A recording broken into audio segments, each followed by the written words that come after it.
안녕하십니까. 9급 직업상담 직렬의 직업상담 심리학개론 이론 강의를 시작하도록 하겠습니다. 우리 직업상담직은 국가직입니다. 그리고 직업상담 직렬이 오래전에 생겼지만 시험이 시행된 것은 2018년도부터입니다. 2018년도, 2019년도, 2020년도 3개년의 시험에서 직업상담 직렬의 직업상담 심리학개론의 문제가 출제되었습니다. 기출문제가 모두 60문제가 있겠네요. 이렇게 정리하시면 되고요. 이번에 그 직업상담 심리학개론은 2019년 대비 강의의 부분 강의입니다. 그러니까 55강 정도 되는 강의였는데 그 강의를 제가 부분 촬영해서 2020년에 기본 이론, 즉 올인원 강의가 구성된다는 것을 말씀드립니다. 이번 시간에 오리엔테이션 하고요. 간단하게 오리엔테이션을 하고 그 다음에 직업상담의 개념 앞에 있는 맨 도입 부분의 내용을 해보도록 하겠습니다. 먼저 오리엔테이션 하기 전에 이게 이제 2020년의 직업상담 심리학개론의 교재입니다. 매년 업데이트가 되고 있습니다. 그 이론의 두께는 그리 두껍진 않지만 여기 안에 있는 내용들을 잘 정리하시는 것이 중요하다는 것을 다시금 강조합니다.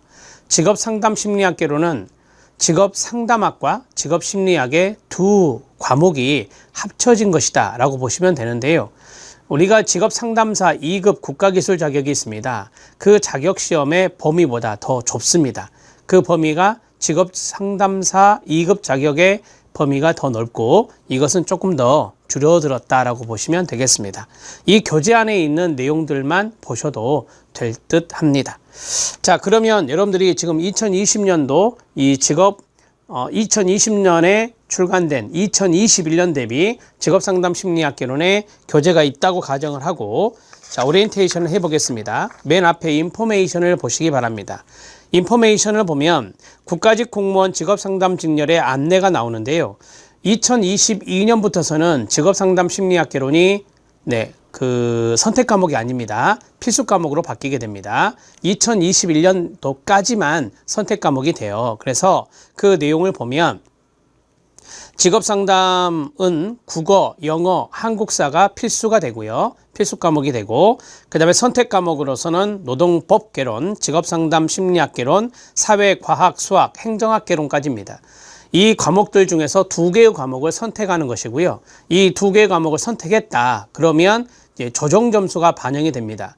여러분들이 알다시피 선택 과목에서 매년도 나오는 난이도가 틀릴 수 있잖아요. 그러면 쉬운 과목을 선택한 사람들이 더 유리할 수 있기 때문에 그런 것들을 방지하기 위해서 표준 편차, 평균을 이용한 조정 점수로 점수 총점을 낸다라고 보시면 됩니다.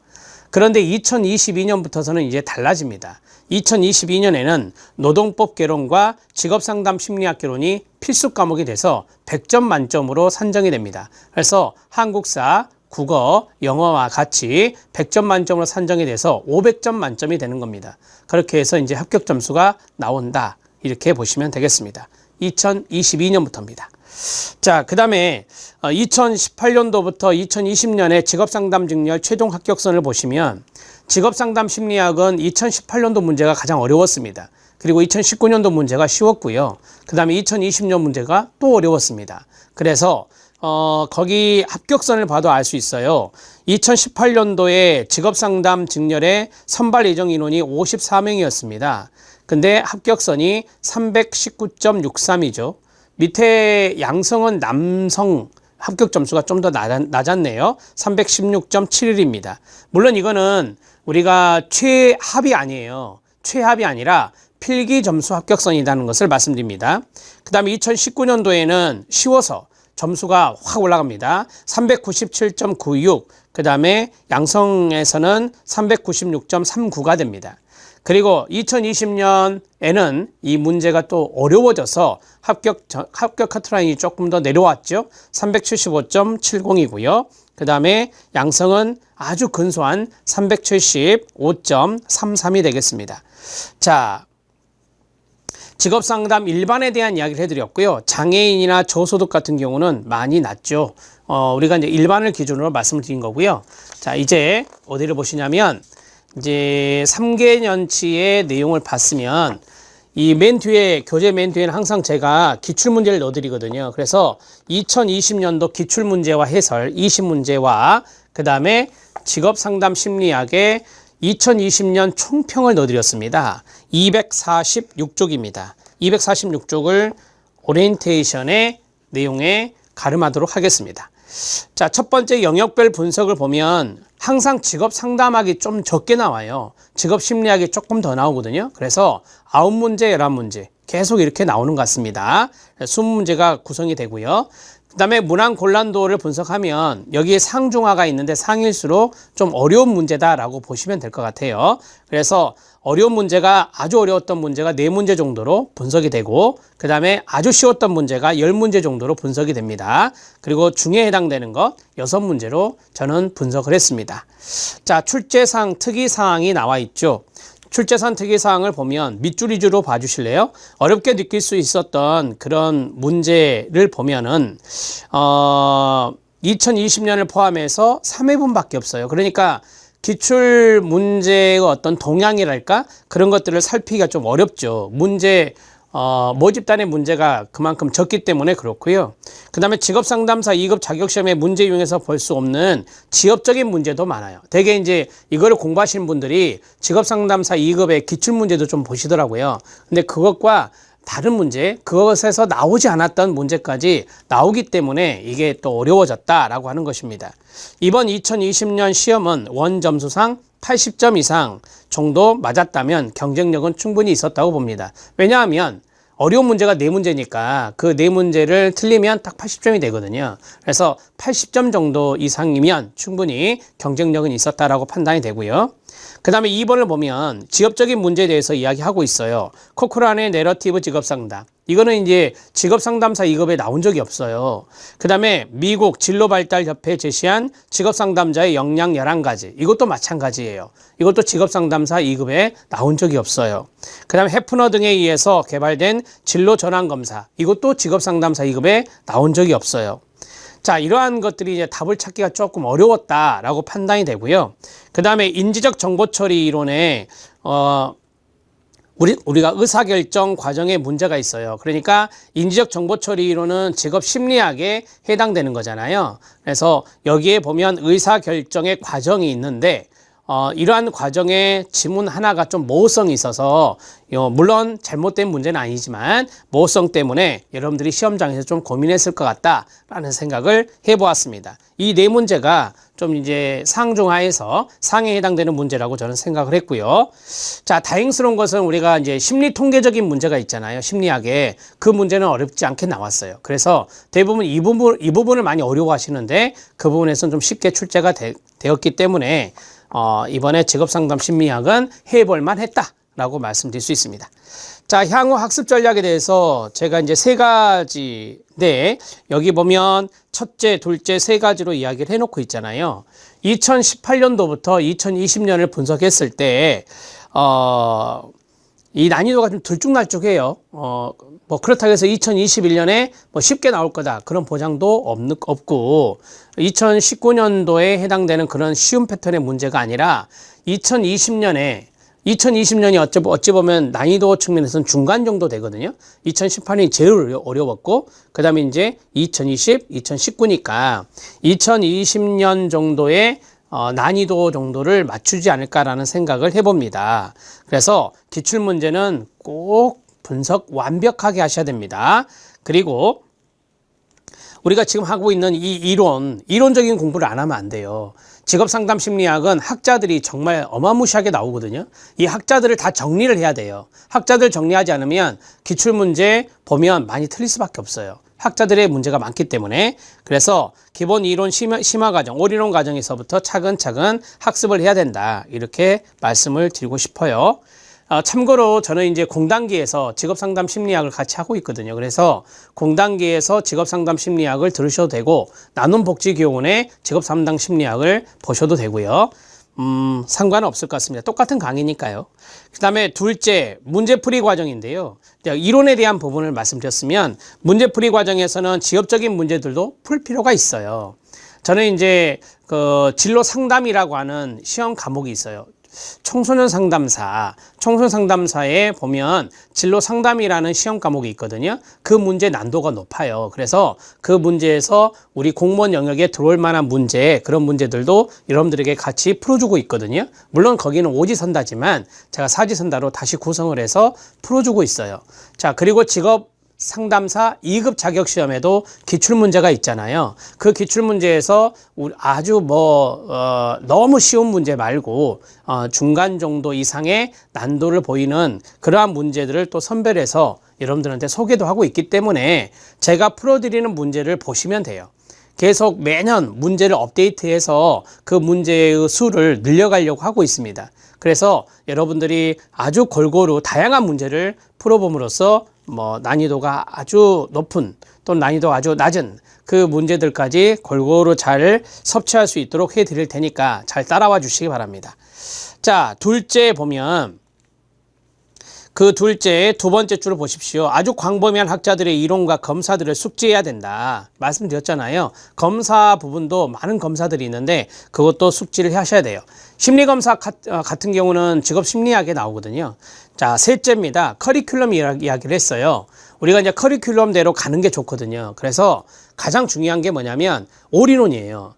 여기는 핵심요약 강의는 없어요. 핵심요약 강의 핵심요약이 필요하지 않은 게 이론서가 그리 두껍지 않아요. 그렇기 때문에 올인원 과정 55강 되는 이 과정을 한 번 내지 두 번 정도 보시고 그 다음에 기출문제 분석하시고 그 다음에 영역별 문제, 심리학의 문제와 상담학의 문제 보시고 그 다음에 실전 문제 보시고 이런 식으로 프로그램을 짜시면 돼요. 학습의 계획을 짜시고 공부를 해 놓으시면 됩니다. 자, 국가직의 경우 1년 안에 합격한다는 것은 쉽지 않다. 그래서 2년의 기간을 되게 생각을 하잖아요. 근데 2년이 아시다시피 2022년이 걸려버려요. 그래서 이걸 필수 과목으로 선택을 해야 되는 거죠. 여러분들이 나중에 노동법 개론하고 직업상담 심리학은 2022년부터는 무조건 해야 되거든요. 직업상담 직렬을 응시하시려면. 그래서 이 대목을 잘 판단해서 여러분들이 나는 2021년에 무조건 끝낼 거야. 그래서 공부가 좀 오래된 분들은 사회나 여기 앞에서 말씀드렸던 선택 과목 있잖아요. 그걸 하셔도 되지만 2022년까지 공부를 해야 되겠다, 할 것 같다라고 하신 분들은 직업상담 심리학이나 노동법 개론을 꼭 공부하셔야 된다는 것을 말씀드립니다. 자, 그리고 문제풀이는 반복적으로 하셔야 돼요. 문제를 계속해서 반복적으로 보셔야 실전에 강할 수 있다는 것을 말씀드립니다. 자, 여기까지 오리엔테이션을 마치죠. 오리엔테이션은 이 정도 하시면 돼요. 나중에 궁금한 사항 있으면 공단기 강의 게시판 학습 질문에다가 올리셔도 되고요. 나눔복지교육원에 올리셔도 되고요. 다음 카페에 나눔복지교육원이 있어요. 김영준 나눔복지교육원 네이버 카페도 있고 거기에도 올리셔도 제가 답변하고 있으니까 거기도 올려주시고 공단기 질문 게시판에 올려주시고 하시면 됩니다. 자, 그러면 제가 답변을 잘 해드리겠습니다. 챕터 1 들어갈게요. 직업상담의 개념입니다. 직업상담의 개념에서 이번 시간에는 워밍업 차원이니까 간단하게 보겠는데요. 이번 시간에 한 문제 정도 이상 됩니다. 한 문제 정도 이상 돼요. 우리가 직업상담 심리학 개론이다 보니 직업상담에 대한 기초 이런 것에서 한 문제가 나올 수 있겠죠. 중간에 나왔던 것에 대해서 말씀을 드릴 겁니다. 1번 직업상담의 정의입니다. 도움을 필요로 하는 사람, 즉 내담자가 전문적 상담자와의 대면관계에서 생활과제를 해결하고 그 다음에 사고, 감정, 행동 측면의 인간적 성장을 위해 노력하는 학습과정이 보통 상담이라 이렇게 말을 해요. 우리가 상담의 3요소 하면은 상담자가 있고 내담자가 있고 그다음 상담 관계라는 게 존재하죠. 이게 이제 상담의 3요소인데 상담을 왜 받아요? 거기에 보면은 어떤 생활에 있어서의 문제가 있을 거 아닙니까? 그런 것들을 해결받고 싶고 그 다음에 인지적인 측면이나 또는 정서적인 측면이나 또는 거기 나온 대로 행동적인 측면 거기에 대해서 내가 좀 성장하고 싶은 거죠. 이러한 변화를 통해서 성장하고 싶은 그러한 것들이 있는데 그걸 옆에서 돕는 거예요. 그게 바로 상담이다. 자, 상담의 3가지 요소 기억, 별표, 하나. 자, 상담의 3가지 요소 해보세요. 시작. 상담자, 내담자, 상담관계 이렇게 3가지다 라고 보시면 되고요. 자, 오른쪽에 이거 치울게요. 상담 과정, 상담 과정이 아니에요. 상담 과정이 아니라 상담 관계다. 이렇게 말할 수 있습니다. 자, 그 다음에 니은 상담에서 무엇을 얻는가? 내담자의 변화 아닙니까? 문제 해결 아닙니까?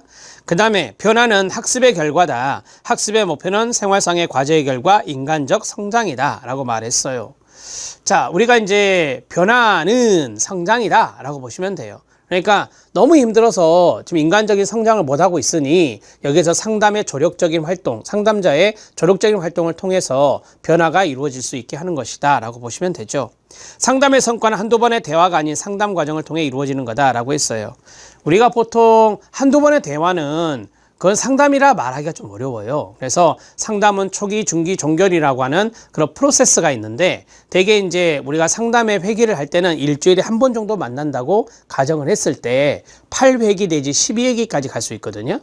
그러니까 이거는 한두 번의 대화로 해결되는 건 아니에요. 자, 상담의 원리입니다. 내담자 존중해야 되겠죠. 내담자 존중의 원리에 입각해서 경청해주고 공감해주고 강점, 내담자 가지고 있는 장점들 활용하고 성장 욕구 이런 것들을 격려하고 이런 것들이 바로 내담자의 입장을 존중해주는 것이에요. 그 다음에 진실성의 원리가 있어요. 공감적 이해, 공감은 감정이입을 말하는 거거든요.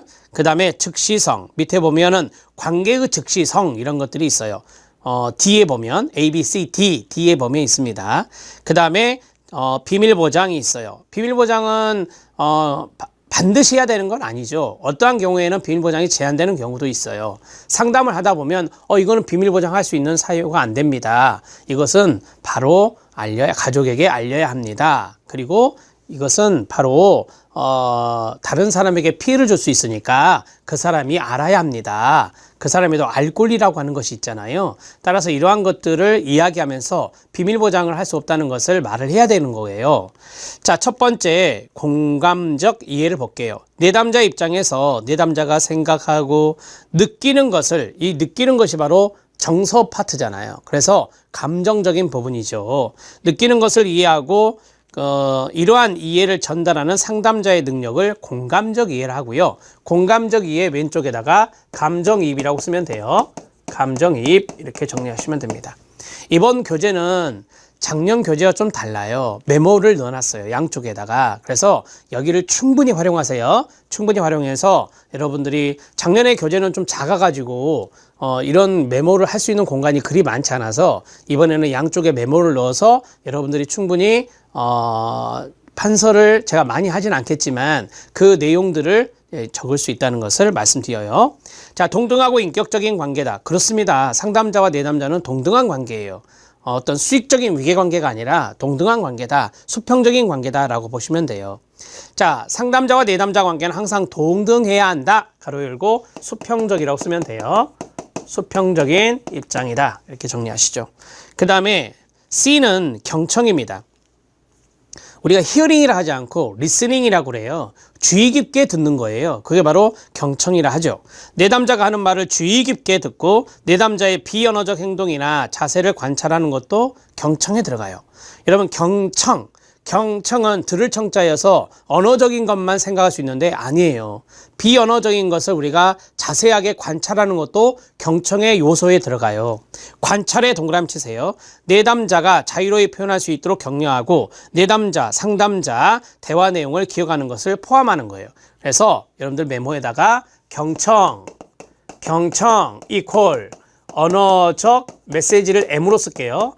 언어적 메시지뿐만 아니라 비언어적 메시지까지 경청의 대상이 된다. 이렇게 보시면 돼요. 이해됐죠? 자, 그 다음에 관계의 즉시성입니다. 우리가 보통 즉시성 하면 영어로 here and now, immediately 라고 하는데 here and now로 많이 이야기해요. 거기 보면 지금 그리고 여기가 나오잖아요. 그래서 지금 그리고 여기를 지금 여기 이렇게 쓰기도 해요. 지금 여기 이렇게 쓰기도 합니다. 지금 여기에서 두 사람이 누구겠어요? 상담자와 내담자 아닙니까? 두 사람 간에 일어나는 일에 대해 민감하고 직접적으로 반응한다라고 했어요. 지금 여기에서의 반응을 말해요. 지금 여기에서의 반응을 바로 이제 관계의 즉시성이다. 이렇게 말할 수 있어요. 즉시성에 대한 부분을 말씀드렸습니다. 자, 됐고요. 워밍업이에요. 가볍게 생각하세요. 가볍게. 자, 직업상담의 정의입니다. 우리가 이제 처음에는 상담의 정의와 상담의 원리를 배웠다면 이제 직업 상담 쪽으로 들어가야 되지 않을까요? 직업 상담의 정의.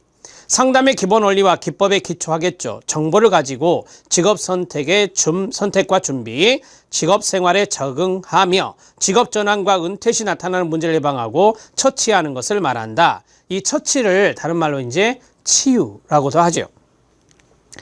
자, 여기 정보는 뭐겠어요, 여러분? 직업 정보겠죠. 개인적인 정보도 들어가겠지만 직업적인 정보도 직업 상담사가 알고 있어야 돼요. 그래서 직업 상담을 할 때는 직업 정보와 이 개인적인 어떤 심리검사를 통해서 이 사람의 적성, 흥미, 성격 이런 것들을 본단 말이에요. 그래서 이런 것들을 가지고 직업 선택을 하고 직업을 준비하게 하고 그 다음에 직업을 갖고 있는 데 있어서 또 적응할 수 있게 도와주고 또 이거 직업 전환 하잖아요. 이 직업에서 이 직업을 이직할 수 있잖아요. 직업 전환의 문제, 그 다음에 은퇴.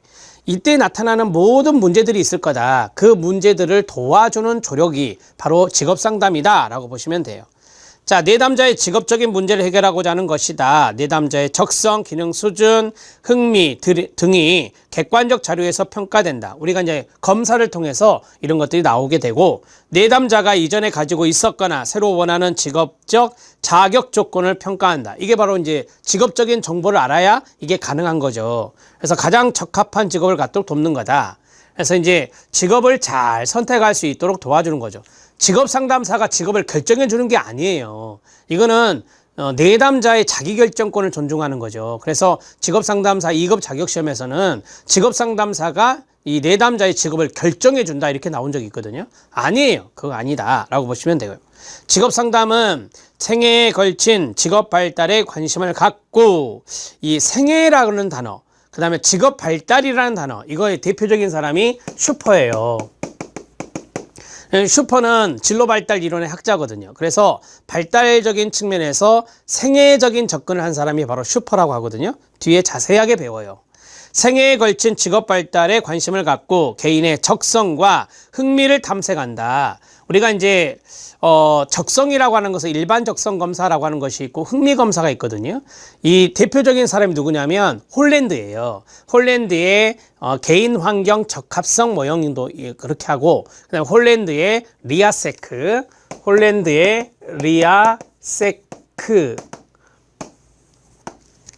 잘못 썼죠? 자, 리아세크 모형이라 하거든요. 현탐의 사진관이에요. 현실형, 탐구형, 예술형, 사회형, 진취형, 관습형 이렇게 해서 6가지의 유형이 나오는 거예요. 6가지 흥미 유형이 나온다라고 보시면 돼요. 자, 적성과 흥미를 탐색해서 발달시킬 수 있도록 촉구하며 내담자의 직업 문제를 처치하여 보다 효과적인 사람이 되도록 필요한 지식과 기능을 습득하도록 자극하는 것이다. 직업 상담의 이야기를 지금 계속하고 있습니다. 자, 개인의 위기나 훈련 기회, 직업 정보의 결여, 배우자나 자녀 등의 인간관계의 불협화음 등의 문제에 대처할 수 있도록 도와주는 거다라고 했어요.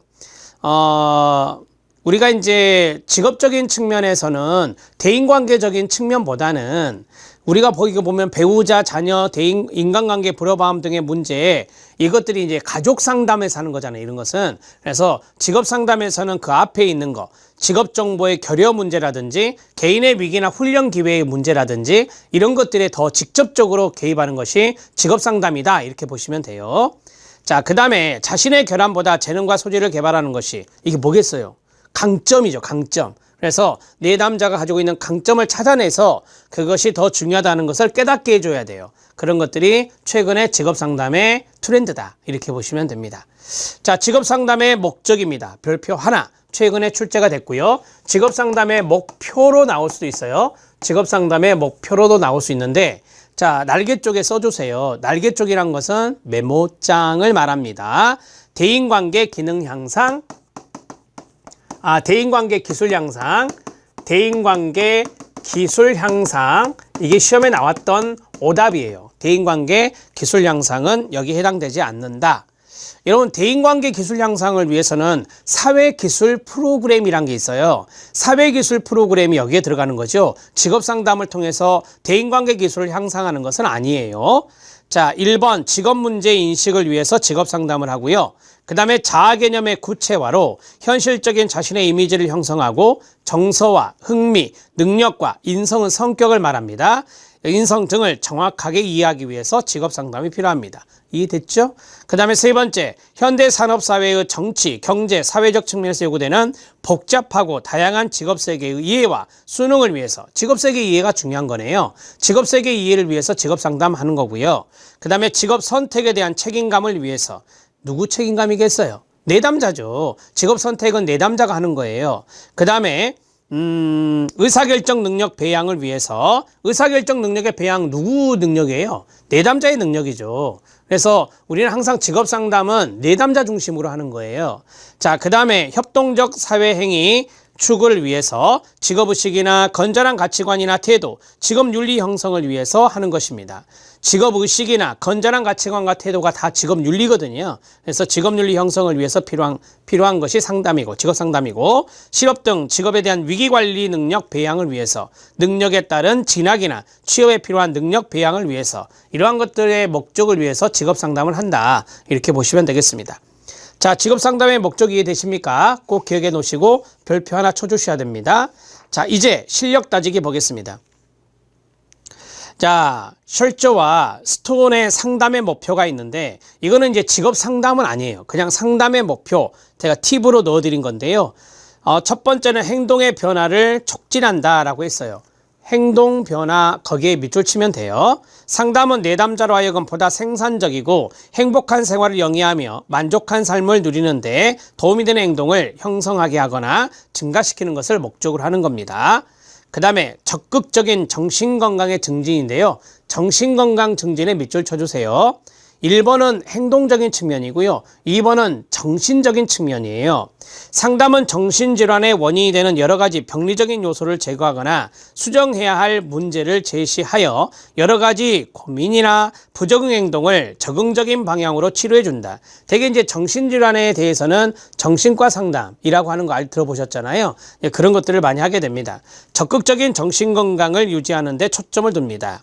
문제 해결입니다. 문제 해결이 가장 기본적인 상담의 목표가 되겠는데, 상담은 무엇이든지 내담자가 당면한 문제를 하나하나 해결해 나가는 데 초점을 두고요. 어떠한 문제든 내담자가 당면한 문제에 대해 현명하게 자기 이해와 통찰, 자기 지도와 자아 현실에 이르도록 목적이 뚜렷한 전문적 대화를 통하여 개인을 돕는 데 있어요.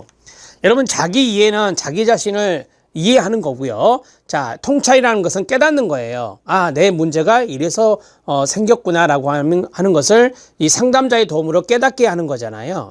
그 다음에 자기 지도는 뭐냐면, 이제 세션을 계속 반복해 가면 갈수록 자기가 스스로 다른 문제가 또 똑같은 문제가 재발되지 않도록, 또 생기지 않도록 이렇게 자기 스스로를 디렉션, 지도하는 거예요. 그게 자기 지도죠. 자, 이렇게 될 수 있도록 도와주는 게 상담이다 라고 하는 거죠. 그 다음에 내담자의 잠재력 촉진입니다. 제가 말씀드렸죠. 잠재 능력은 강점이다. 내담자가 가지고 있는 강점을 찾아서 탐색해서 잠재력을 발휘하도록 도와주는 게 상담이에요. 상담은 내담자의 사고, 결정, 잠재력을 효율적으로 증진하는 목적이 있어야 합니다. 생산적 사고를 증진하고 적응적인 인간관계를 형성하고 다양한 문제 상황을 효과적으로 대처하는 능력을 기르는 것에 목표를 두는 겁니다. 다섯 번째는 의사결정 능력의 함양입니다. 여러분, 이 상담에 있어서 중심은 내담자가 되고요. 이 결정권은 내담자에게 있어요. 그래서 내담자의 자기결정권을 존중해야 된다라는 말 들어보셨잖아요. 그게 바로 내담자의 의사결정이거든요. 그래서 의사결정 능력을 함양하는 건데, 상담은 개인이 선택하고 결정하기 위하여 필요한 정보, 교육이든 직업이든 개인적이든 사회적이든 간에 이러한 필요한 정보를 제공하고 의사결정에 개입하는 정보적 문제나 심리적인 특성을 확인하고 분석하고요. 장애가 되는 측면을 극복하도록 하는 것입니다. 자, 상담 선택과 결정의 필요를 내담자가 인식하여 이에 요구되는 정보를 수집 평가하는 긍정적이고 정서적인 태도를 함양할 것을 강조한다 라고 했어요. 우리가 이제 그 긍정적인 태도 상당히 내담자에게 중요한 거죠. 항상 문제가 생기면 내담자는 부정적인 인식을 갖게 되고 부정적인 태도를 갖게 돼요. 그리고 정서적인 측면에서도 우울하고 불안하고 그러한 것들이 나타나는데 상담을 통해서 이런 것들이 변화될 수 있게 해야 되는 거예요. 자, 이러한 것들이 되어야 내담자의 의사결정 능력이 더욱더 높아질 수 있는 거죠. 이렇게 이해 위주로 공부하시면 돼요. 이 부분은. 자, 그 다음에 직업상담자의 역할을 보도록 하겠습니다. 직업상담자의 역할은 우리가 여러 가지 역할이 있어요. 다양한 역할이 있는데 치료자, 조언자 역할 할까요? 네, 그렇죠. 특히 여기서 조언자 역할이 필요하고 그 다음에 치료 자료 제공자, 직업 정보가 많이 있어요. 누구에게? 직업 상담자에게. 따라서 정보 제공자 또는 자료 제공자라고 하거든요. 그러한 역할을 기본적으로 합니다. 기관 단체들의 협의자, 그 다음에 직업 심리검사의 해석자 역할을 합니다. 여기서는 뭐 직업 심리검사의 해석자 역할을 하죠. 여기서 한 가지 말씀을 드릴게. 여러분들이 이제 직업 상담 심리학 개론을 잘 공부해가지고 좋은 점수를 받았어요. 그래서 공직자가 되셨거든요. 그럼 여러분들 기본적으로 현장 필드에서 해야 될 게 심리검사예요. 심리검사를 했어요. 심리검사는 뭐 투사적인 검사도 있고 객관적인 검사도 있어요. 이 두 가지 어떤 것을 하든 간에 여러분들은 그걸 해석할 수 있어야 돼요. 해석할 수 있어야 돼요. 해석도 못하면서 심리검사 거들리시면 안 돼요. 그러니까 이거는 우리가 강의를 통해서 배우는 게 아니거든요. 강의를 통해 배우는 게 아니라 직접 해야 돼요. 도구를 직접 사용하고 거기에 대해서 해석도 내려보셔야 되고 이런 것들이 충분히 트레이닝이 되셔야 해석자를 할 수가 있어요. 그래서 여러분들이 나중에 공직에 진출하면 이런 워크숍이 많이 있거든요. 그래서 그런 워크숍을 꼭 찾아가서 배우셔야 돼요. 그래야 직업심리검사 여러 가지 검사가 있고 그걸 검사를 할 수도 있고 해석도 할 수 있고 그런 역량을 꼭 갖추시기 바랍니다. 자, 네 번째는 기타, 상담자, 처치자, 지원자, 관리자 등의 역할을 하겠죠. 이 관리자는 되게 행정가로서의 역할도 하거든요. 직업상담사로서 상담만 하는 게 아니에요. 행정적인 측면의 능력도 있어야 됩니다. 나중에 이제 직업 상담에 있어서의 행정, 그러한 것들도 여러분들이 나중에 공직에 진출하던 아니면 공부를 하시던 그때 행정 파트를 배우시게 될 겁니다. 자, 그 다음에 다섯 번째, 내담자 자신을 이해하고 직업의식을 촉구하며 직업생활에 도움을 줄 수 있는 프로그램 개발된 프로그램을 실제로 적용한다. 한마디로 말씀드리면 뭐죠? 네, 프로그램 개발과 실행이죠. 프로그램을 개발도 하고 실행하는 역할도 당연히 합니다. 여기서 프로그램은 직업 상담 프로그램이 됩니다. 그 다음에 여섯 번째는 적용 후에 그 결과에 따른 평가에 의해 프로그램을 보완하며 평가의 동그라미, 평가자 역할을 한다는 거죠. 다른 프로그램 개발자에게 자료를 제공할 수 있습니다. 그 다음에 일곱 번째, 성격 장애, 약물 중독, 자기 능력 비하 등의 고정관념을 갖는 심리적이고 정신적인 요인의 문제로 직업에 적응하지 못하는 내담자에게는 심리치료자로서의 역할을 한다. 심리치료자의 밑줄 그으시면 돼요. 그런데 여러분, 성격장애나 약물중독이나 자기능력 비하의 고정관념을 갖고 있어요. 이런 것들은 되게 전문가들에게 많이 의뢰하는 게 좋아요. 여러분들이 만약에 나는 이거 심리검사 배웠고 심리치료 방법 배웠다. 그러면 심리치료자로서 역할을 할 수가 있지만 아주 극소수예요. 극소수.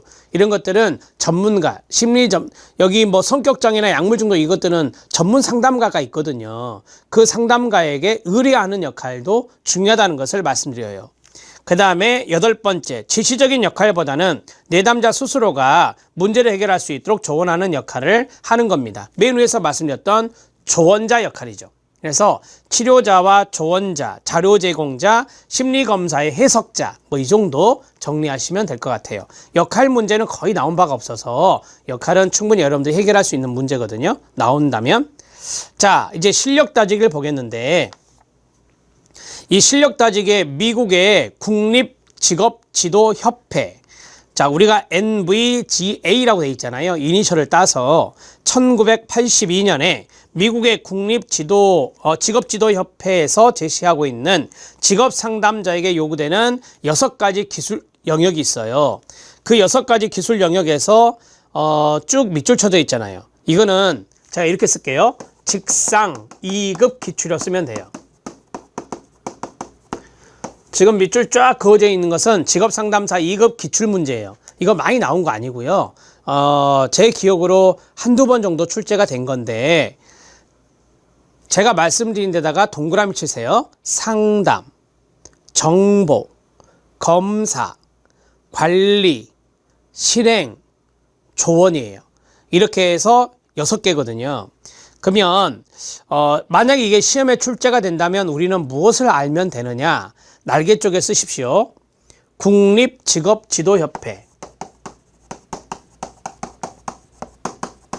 이게 나오겠죠.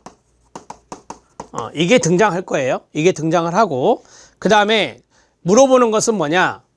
6가지 스킬이죠. 6가지 기술. 이렇게 물어볼 거 아니에요. 그죠?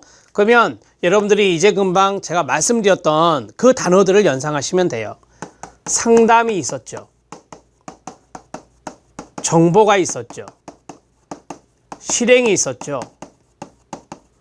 관리가 있었죠. 조언이 있었죠. 그 다음에 검사가 있었어요. 이렇게 해서 6단어를 아시면 돼요. 두 문자 암기법으로 여러분들이 한번 만들어 보셔도 되고요. 자, 첫 번째가 뭐예요? 네, 거기 보시면 일반 상담 능력이에요. 기본적인 거 아니에요? 그 다음에 두 번째가 이거. 우리는 직업 정보를 이제 알게 돼요. 그래서 정보 분석과 적응 능력, 이런 것들도 필요하고요. 적용 능력이죠. 그 다음에 실행이 있죠. 거기 보면 실행 능력이 있는데, 실행 능력이 뒤에서 두 번째 있잖아요. 이 실행은 아까 말씀드렸던 프로그램을 개발하고 실행하는 걸 말해요. 그 다음에 관리 능력이 필요하고요. 이 관리 능력은 행정적인 측면도 돼요. 행정적인 관리자 역할. 그 다음에 조언이 있어요. 기본적으로 내담자에게 조언해 주는 거고, 검사는 당연한 거 아닙니까? 개인 및 집단 검사의 실시 능력입니다. 이렇게 해서 6가지를 국립직업지도협회, 미국입니다. 직업상담자에게 요구되는 6가지 기술 영역이었습니다. 자, 밑에 보면 한국직업상담협회에서 이야기하고 있는 직업상담자의 역할을 쭉 나열해 드렸어요. 이 내용까지 보고 이번 강의를 마칠 건데요. 자, 첫 번째가 상담자 역할입니다. 내담자의 직업 욕구에 적절한 일반 상담이나 직업 상담을 수행하는 상담자 역할이고요.